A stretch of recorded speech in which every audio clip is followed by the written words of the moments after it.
Hello and welcome to Fiction Fans, a podcast where we read books and collect stats about them too. I'm Lily. And I'm Sarah, and it's time for our year in review. Our 2025 year in review, I should say.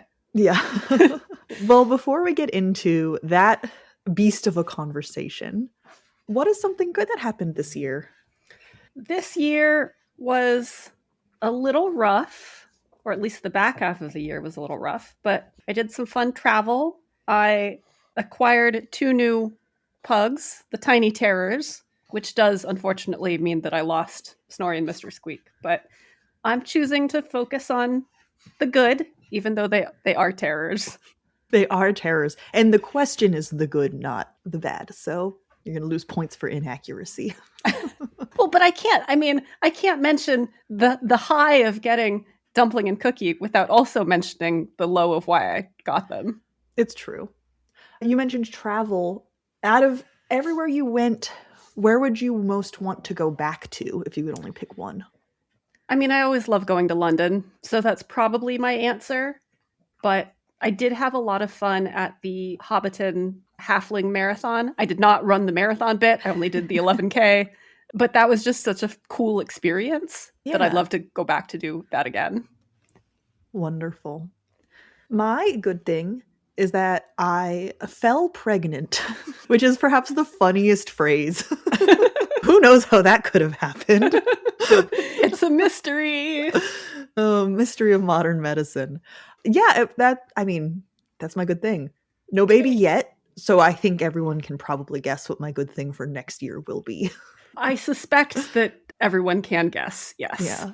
But that is very exciting. We're going to talk about what it means for the podcast a little bit later on in this episode, but I assume it means I'll have so much free time to sit around and do nothing but read. And no one has suggested otherwise, so that's pretty much my assumption. I mean, It's not like having a young child is difficult or anything.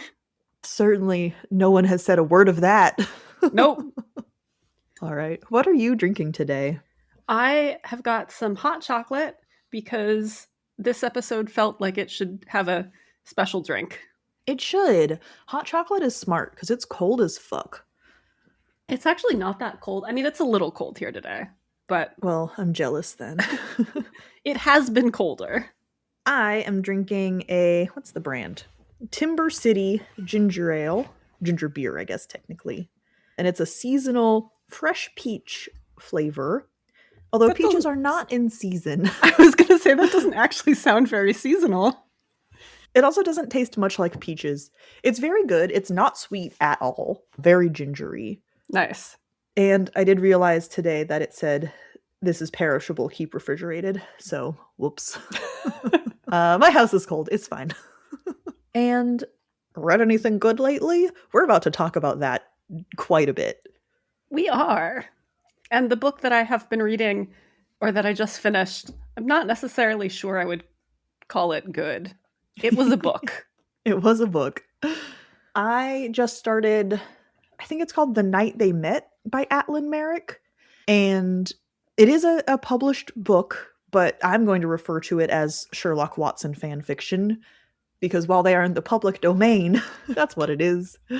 I forgot. I bought it a while ago.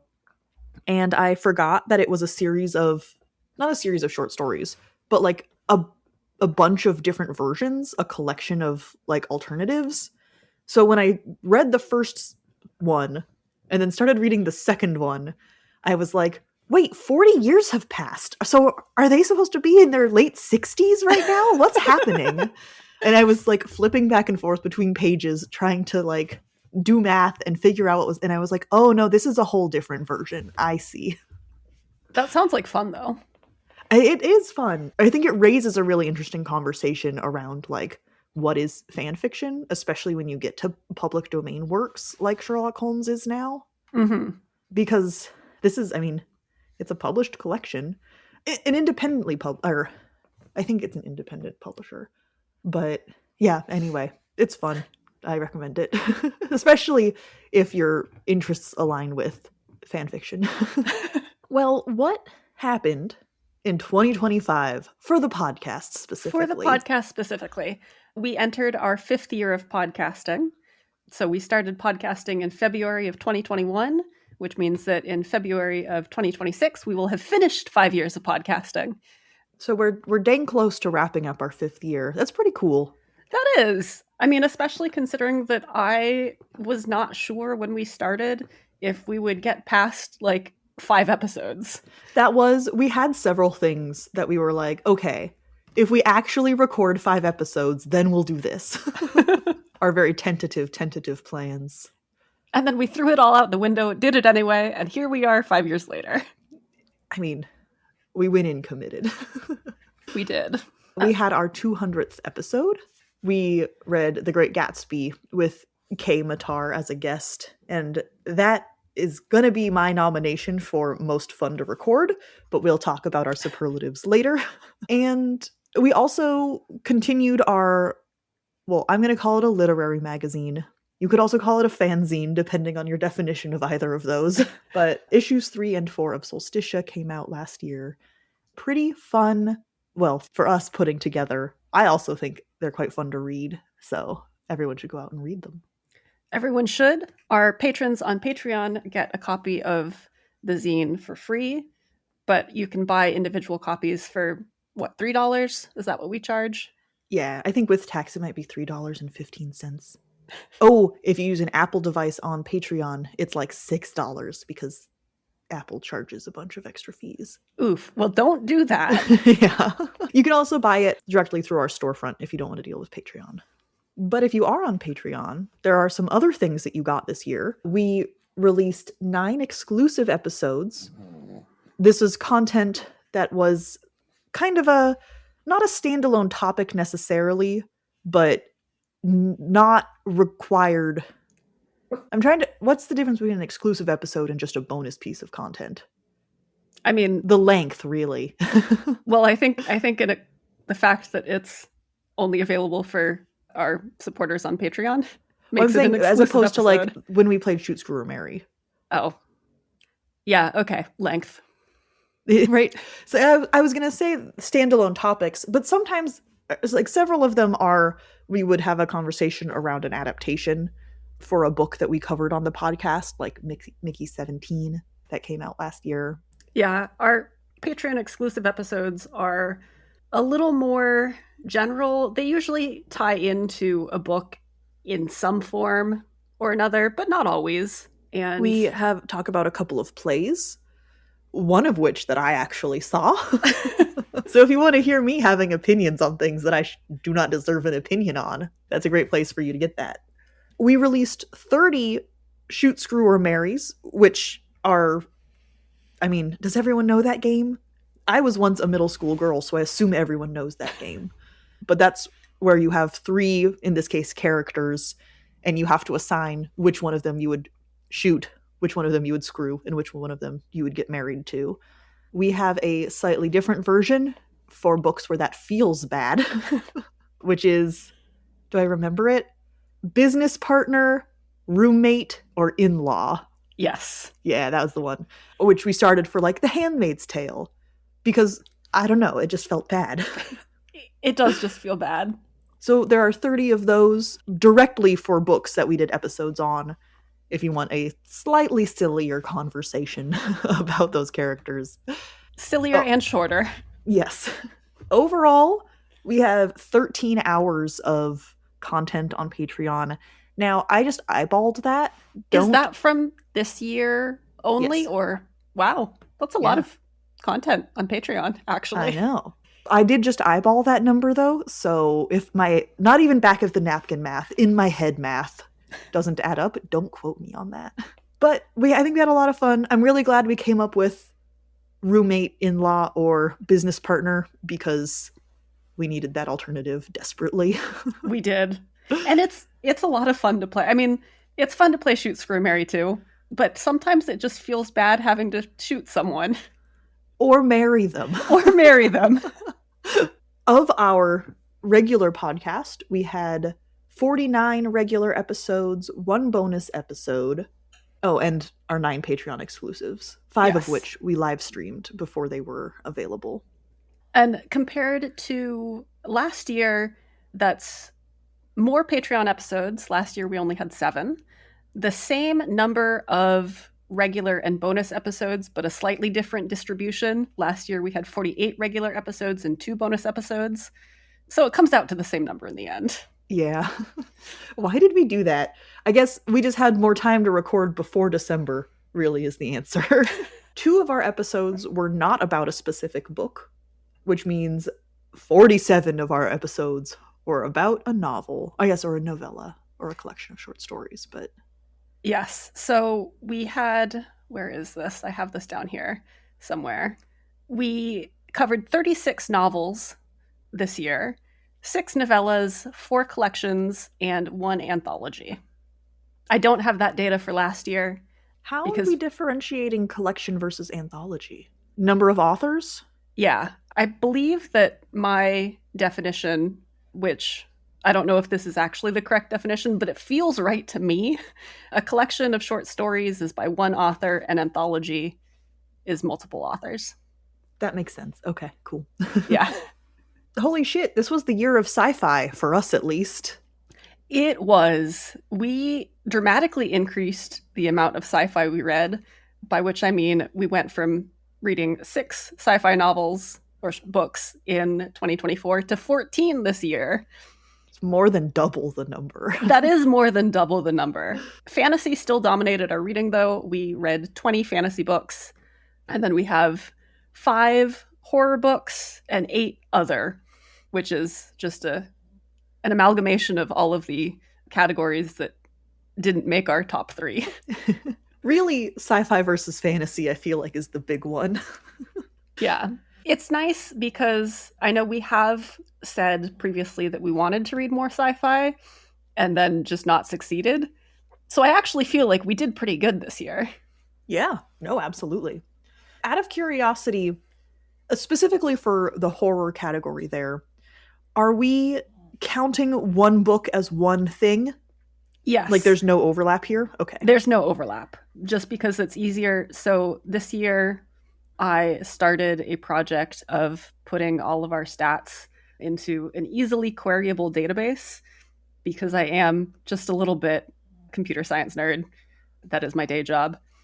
So we have it in a database that's easy to query, but it does mean that I decided for the sake of simplicity that things were only going to be in one category. Yeah, no, that definitely makes sense and makes life easier. Yeah. Wow, no young adult this year. No, we didn't read any young adult. Wait, even like Nostalgia Book Club? Well, so we did one Nostalgia Book Club that was published on our podcast. On Fiction Fans, as opposed to our podcast. Yes. Which is on Wednesdays we read. Yes. And that was Ella Enchanted, which I categorized as a middle grade book rather than a young adult book. Okay, gotcha. Yeah. I think I'm getting my years confused, and I thought we had read the Gabriella Houston's middle grade book this year, and I thought that was what that was. But that was last year, wasn't it? That was last year, yeah. That was not this year. Cool. So yeah, the age of the books was overwhelmingly adult this year. I mean, to be fair, it's not usually unusual. Yeah. It's usually overwhelmingly adult, but we do often have a little bit more young adult and middle grade in there. We're going to have to create a category for baby books. Not that we're going to cover on the podcast, but I suspect I'm going to have opinions. I do suspect that you will be reading a lot of baby books. We covered a lot more unique authors, a lot fewer duplicates this year. That's because last year we were reading Discworld. Yeah, Discworld will do it. Yeah. So we covered 45 unique authors on the podcast. The authors we read the most were Claire North and Andrew Cartmel. We read 2 books by each of them. And yeah, last year we read a bunch of Discworld novels, and so that accounts for the big difference. Yeah. Pratchett only gets counted once. Yeah. And although I feel like we started 2025 by saying this was going to be the year of series continuations, we still read 9 series starts versus 10 the year before. Yeah, I mean, we did say that this was going to be the year of the sequels. We read a number of first books, but We also did read 8 continuations and 1 series like Ender versus 4 last year. So we really did read a lot more sequels. We just also read a lot of first books. Is Discworld counted in series continuation? I mean, not this year because we didn't read any Discworld. That makes sense. Discworld really did skew our numbers. I mean, not to complain because I am really glad that I finally read all of the ones that I had skipped over, but our demographics look much more diverse now. Yeah. I mean, again, Pratchett was only counted once previously. Right, but Discworld took slots that could have been a diverse author. It's true. We read 3 books that had multiple authors and interviewed none of them, even though I have so many questions. Well, that can be a goal for next year or for 2027. Yeah, we'll see. We only read 18 books published by one of the big 5 publishers versus 27 the year before. So we've skewed much more heavily towards independent and small press and self-pub. Yeah, I wasn't tracking independent and small press last year, so I don't know how many books we read that fit that category, but this year that was 15 and 7 respectively, and then 10 self-pub books versus 8 last year. And that was also one of our goals for 2025. So I'm going to say that we successfully increased our independent and small press. Yes. We did, however, read a lot more new books. And by new, I mean published within the last 2 years. So this year we read 29 books that had been published either in 2024 or 2025. And last year we read 23 books that had been published in 2023 or 2024. Nice. Yeah. It is so hard. I mean, we complain about this every time. Trying to keep up with books that are coming out and also read books that came out forever ago that I've missed. I know. People need to stop putting out books that I want to read. Let us catch up. Let me just catch up, yeah. Well, I think we have come to what I think is the funnest part. Now, the stats are lovely. Did we miss any? I think we covered most of it. We also track who comes onto the podcast to talk to us. This year, the person with the most guest appearances was Andrew Cartmel, which makes sense because we read 2 of his books, and he came on to chat about both of those. And they were both books that were released that year, so... Yes. He's padding out our numbers in a couple places. Now, if you don't like just hearing a series of numbers rattled off to you, we do post this on our blog, on our website, if you want to look at the numbers instead of just hear them spouted. Well, we have the transcript. I don't think we've ever actually published the stats. Oh, really? As its own thing. Yeah. I mean, we can. We should add it to I don't think it needs its own post, but I think we can put it in the episode post. It's in the transcript, but... Maybe I'll make a pie chart. Okay, we've made it to superlatives. Some of these, we have 2 winners, if Sarah and I disagreed. Yes. But I feel like this year we had a lot more overlap than some years. I think so too. The first one, of course, is Best Trash Villain. And how can that not be Dracula? I don't know. Is Dracula a trash villain? I'm not sure we see him enough for him to qualify as a trash villain. I think he's entered popular culture and influenced other works to the point where he counts. I'm not sure I'm particularly swayed by that argument. I think there are adaptations where Dracula is the trash villain. But I'm not sure... But you don't think in the book itself? I'm not sure that OG Dracula is a trash villain. The legacy of the character... okay, you can at least agree he deserves an honorable mention, right? Yes. Because, I mean, he's Dracula. But we also have our, I'm going to say antagonist in terms of service by Ciel Pirlo, who definitely has trash villain vibes, although I don't know if they check every single box to technically count. I agree that they have trash villain vibes. I'm willing to give it to them. And so that maybe counts a little bit more than Dracula. I do think that they edge out Dracula just a little bit. More page time, yeah. Yeah. Sorry, Bram. I know you're going to be really disappointed that you didn't get that superlative from the Fiction Fans podcast in 2025, but Maybe next year. yeah, maybe next year. For best supporting character, I think we both agree that the supporting characters in Lovecraft Country by Matt Ruff. Absolutely. Although, again, quibbling on definition, is it an ensemble cast? Are they supporting characters? It's true. They are kind of an ensemble cast. We can change the award this year. Yeah. Best ensemble cast. I think out of the characters who we see in that collection of stories, I would call Ruby more of a supporting character and less of a main character. She does have one of the stories all to herself, but she's more peripheral to like the core family. I agree with that, yeah. And I loved her. So I think if we have to pick one, I would pick Ruby. I think that feels right. I did not look up the name for this character. I just have goat in parentheses for the next one, and I should probably look up her actual name. It's probably in our notes for that episode. Goatskin. Goatskin? I was so close. I practically had it. You were very close. All right. Well, since I was so close, I'm leaving that in. Our award for Best Hero is going to Goatskin from one of the stories in Double-Edged Sword and Sorcery. That was not a duology, but a double novella. They had a word for it. Yeah, they had a term and I don't remember what it was. But specifically, Goatskin is from Waste Flowers by Bryn Hammond, which was one of the novellas in that collection. I was trying to see if our notes told me, but all I can see is horses are terrifying in all caps. So helpful. Yeah, we're going to go with collection.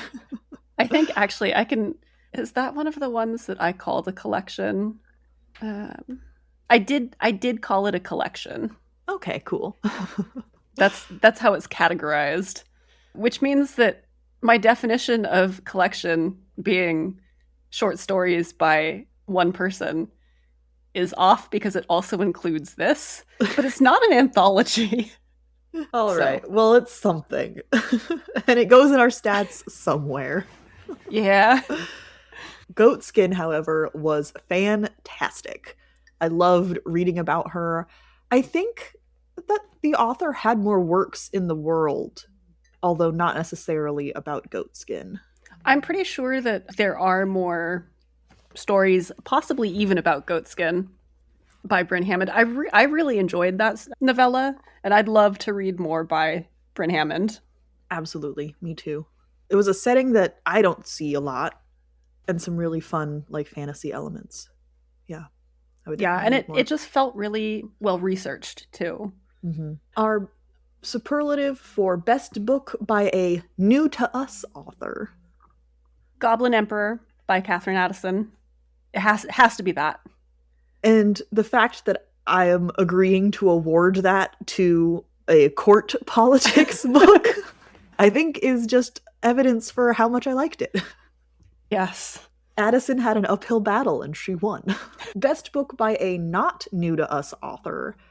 I am awarding to The Last Song of Penelope by Claire North. I did really like The Last Song of Penelope. I liked all of that trilogy, in fact.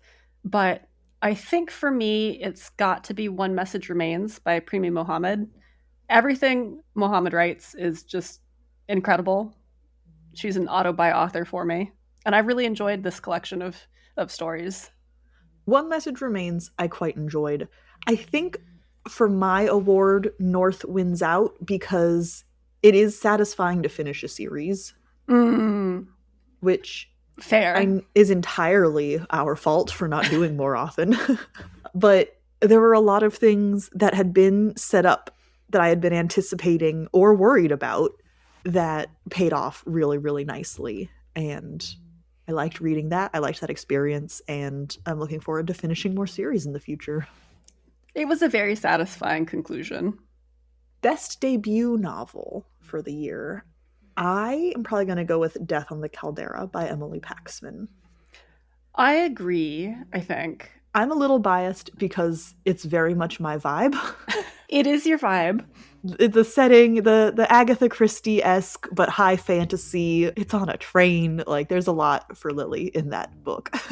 Yeah, I really enjoyed the mix of Agatha Christie with high fantasy. And I really hope that we get another book in this series. Now, we have different answers for best reread because Well, yours we did is not not a reread either of these books, or like we didn't reread the other one's answer. So yeah. the qualifications are very different. My best reread, I think, goes to Run with the Hunted 2 Control Alt Delete by Jennifer R. Donahue. I love this series so much. I have so much fun with it. It always makes me happy when I read it. I think Control Alt Delete is probably my least favorite in the series, but it is still a fantastic book. And I did enjoy it more on reread, actually. I loved it. Sounds like I liked it more than you did, but it wasn't a reread for me, so disqualified. Mine has to be The Great Gatsby. Is that the only book I reread this year? Maybe. But it would be anyway, because I love The Great Gatsby. It was such a fun experience. I loved having Kay on to talk about it with us, not only because we got to gang up on you. You did gang up on me quite a bit in that episode. Yeah. I was about to say not that much, but different perspective. Not as much as you could have. I'll give you that. That book is also, I know it's such a cliche, but it is a book that you get more. I feel like I get more out of it every time I reread it. Some books are cozy rereads where you're retreading familiar territory and it's just nice and comforting to read a story that you love and know. And The Great Gatsby, I think, is that for me, but also there's so much going on that I get something new out of it every time. It was not a reread for me. This was the first time I'd read it. I'm probably not going to reread it. I didn't enjoy it. Fitzgerald has lovely prose. It was not like I had a horrible time reading it because the prose was so nice. But I just don't like reading about awful people doing awful things. And there's an awful lot of that in The Great Gatsby. When you first said that, I was like, oh, well, maybe we could read something else. And then I was like, no, you would hate all of his work. Yeah, I do think that he's just not the author for me. I love toxic garbage characters. No. Best book we read not for the podcast. Did I read anything this year? Probably. I don't remember. I read a bunch of Tolkien scholarship because 2025 was my year of reading Tolkien scholarship, I decided. And that was all really good. Like, I enjoyed all of it, but I'm not sure that I have an answer for this question because of, like, the way in which Tolkien scholarship differs. I mean, it's academic, right? Mm-hmm. Like, it's not, like, necessarily fun reading. I'm having fun reading it, but it just has a different vibe. Yeah. I guess I did read What to Expect When You're Expecting, but that book was bad, and I'm not going to go into it now. But best book that we read for the podcast. I think I'm going to give it to The Goblin Emperor again. There were a lot of books that I really enjoyed reading for the podcast this year, but I was in a huge book slump at the end of 2024, and The Goblin Emperor got me out of it and was a fantastic book to boot, so.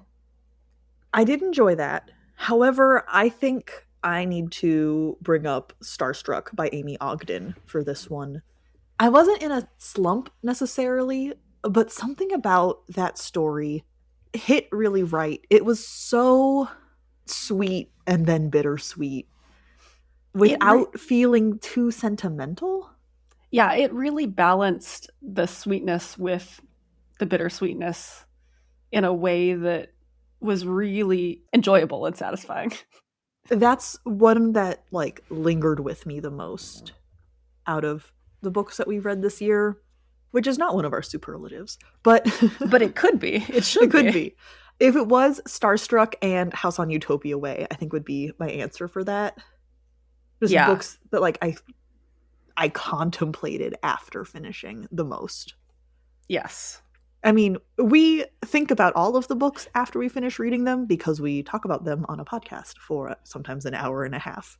But like in my personal psyche, the ones that lingered, yeah. These are probably my favorite categories for our superlatives, if I'm honest. The setting we'd most want to live in and the setting we'd immediately die in. Most want to live in has to be Chai and Cattails by Lynn Strong. Absolutely. It is whimsical and delightful, and it's got little cats that you can kind of talk to. And the next book has a dog in it. We haven't read that one yet. We haven't but read it does that have a dog.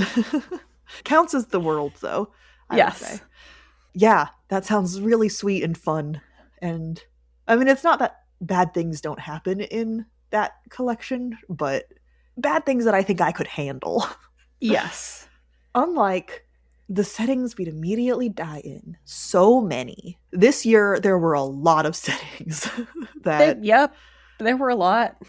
My gut reaction was Handmaid's Tale, just because I don't think I would handle that well. But there was also Project Hanuman. Don't think I'd live well in that universe either. No. The Way Up is Death by Dan Hanks. Oh, yeah. Dead. Immediately dead. The House on Utopia Way is such a bonkers setting. I don't think I would navigate that situation with much grace at all. But I think the crowning one, the world that I would, not that I would least like to live in, but that I would immediately die in, is Saints of Storm and Sorrow by Gabriella Buba. Yeah, I think I would die pretty fast in that one too.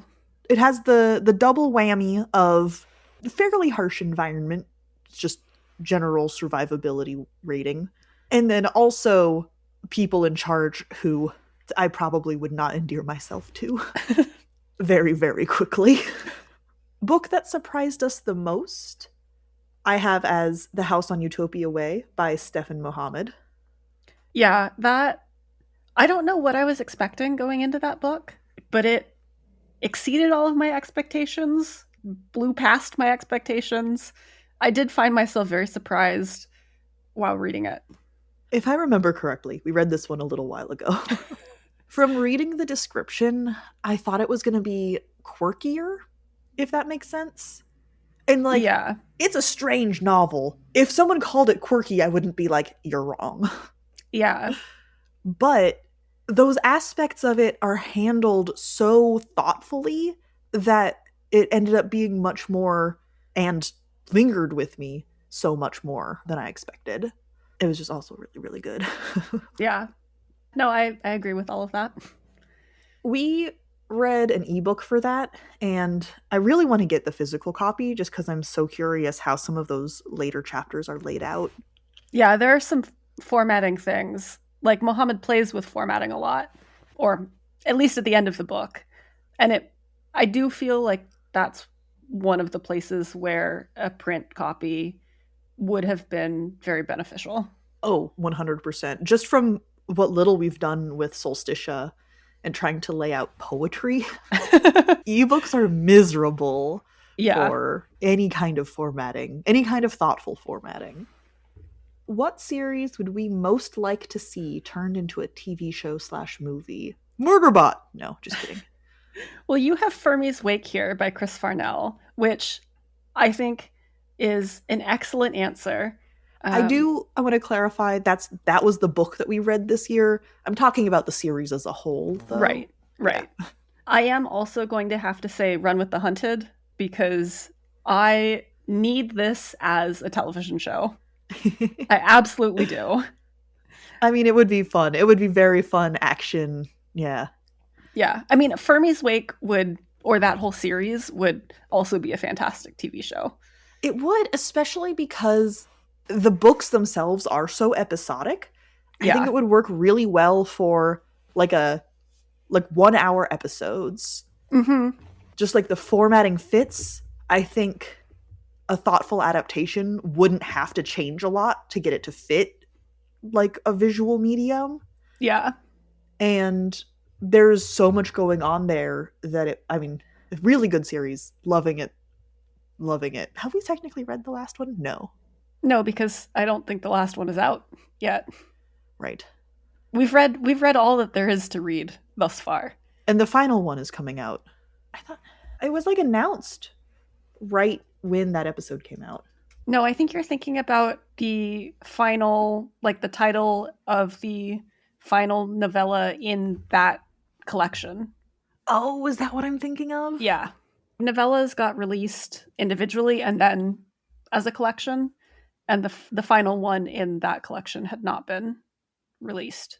Okay, but we had read it. But we had read That's it, right. yeah. We had read it, but the final one hadn't been released, so we updated the episodes. I remember. Yeah. This was the beginning of last year.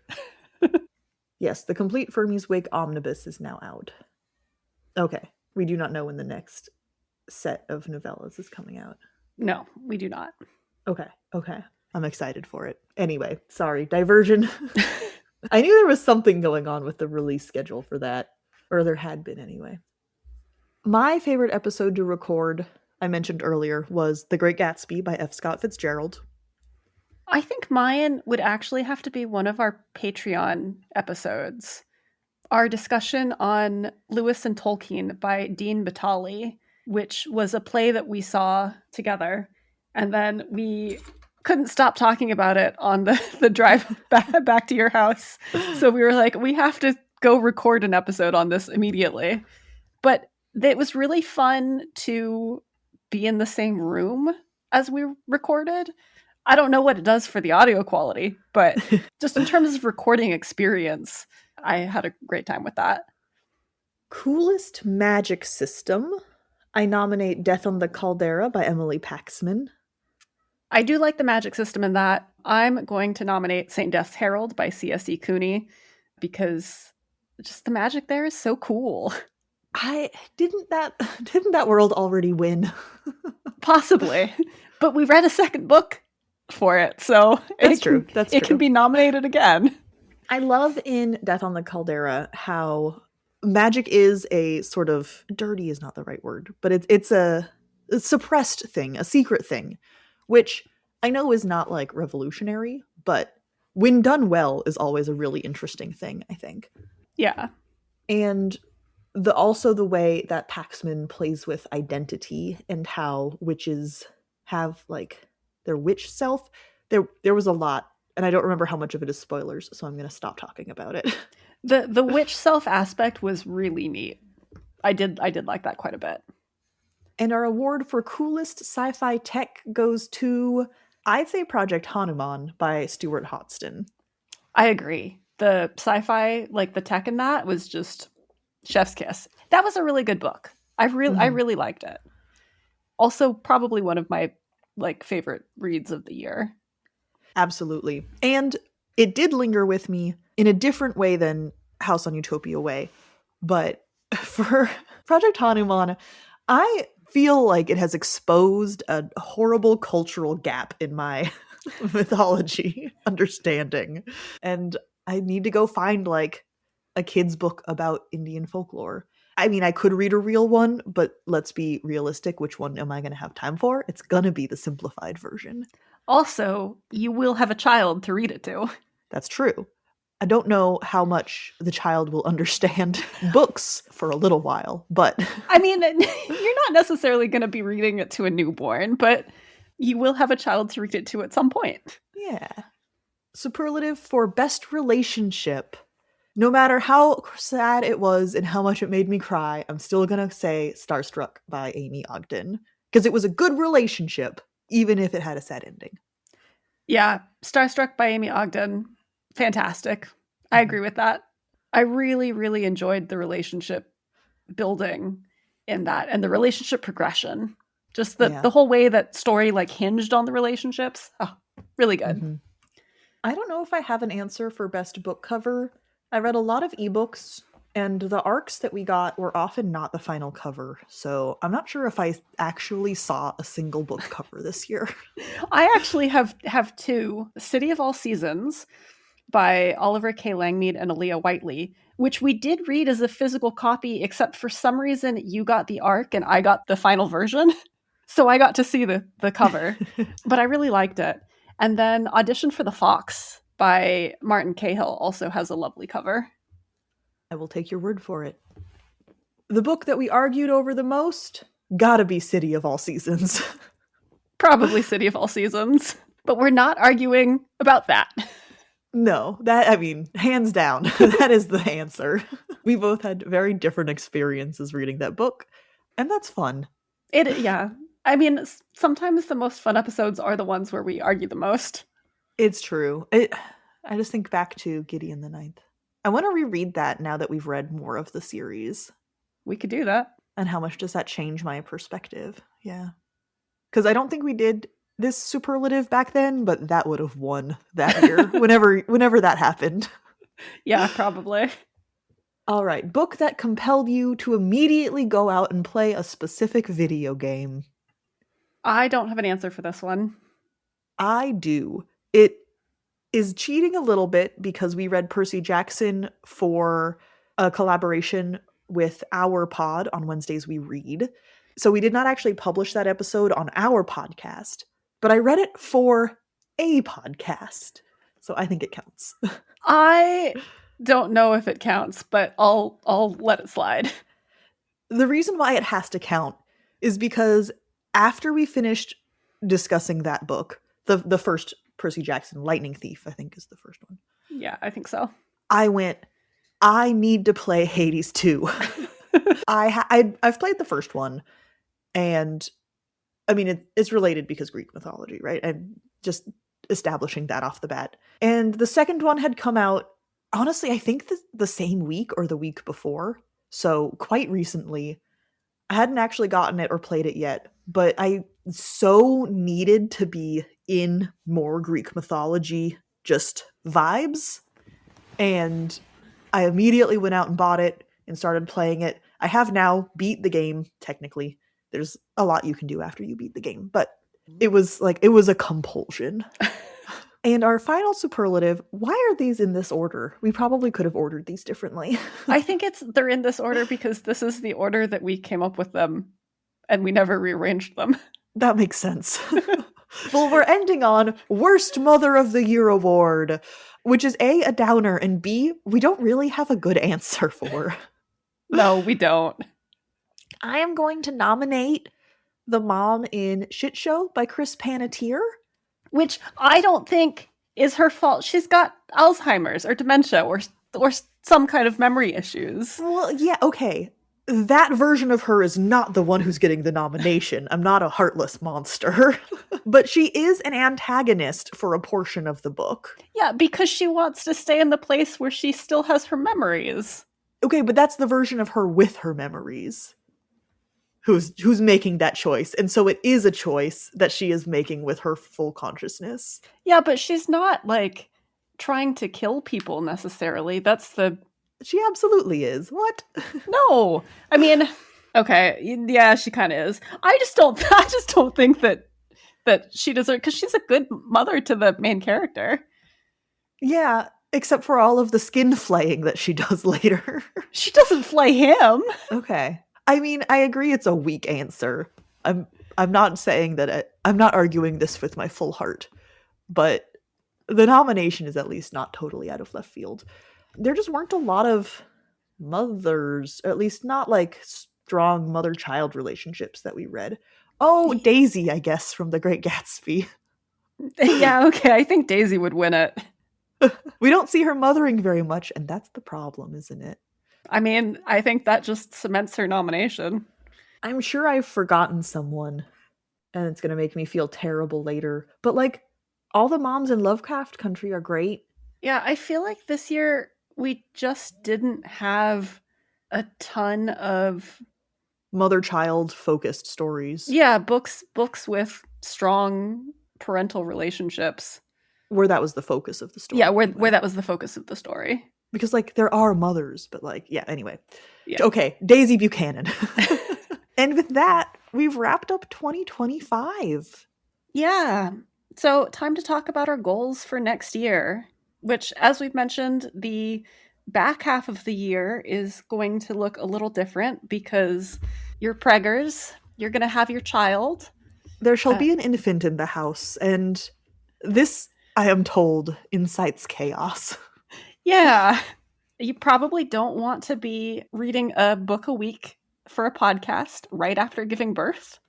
So we're going to be playing the second half of 2026 by ear. That being said, we have some really fun content planned. There will still be episodes getting posted. It's just going to be kind of a different schedule, slightly different format.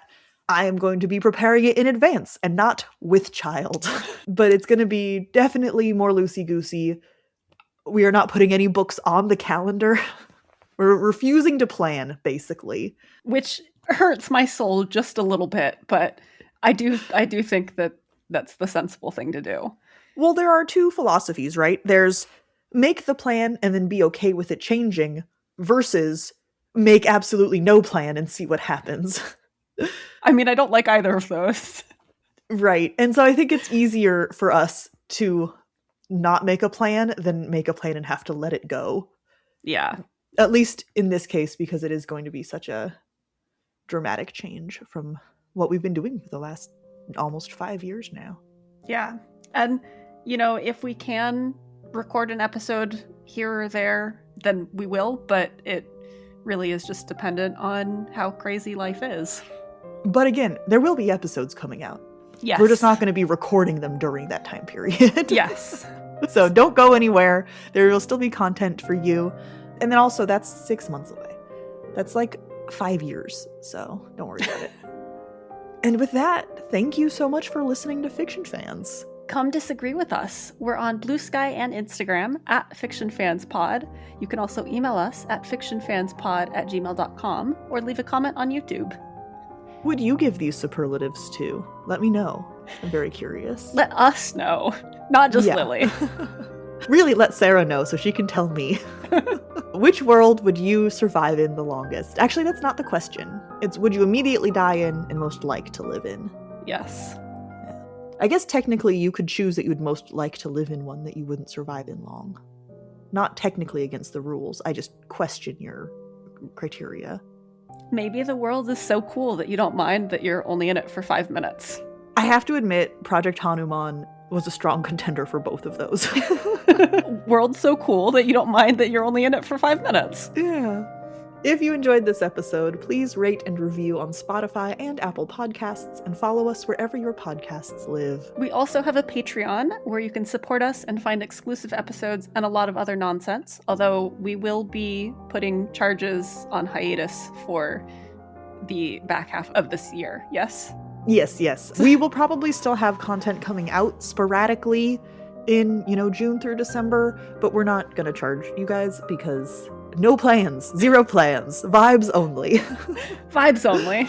Thanks again for listening, and may your villains always be defeated. Bye.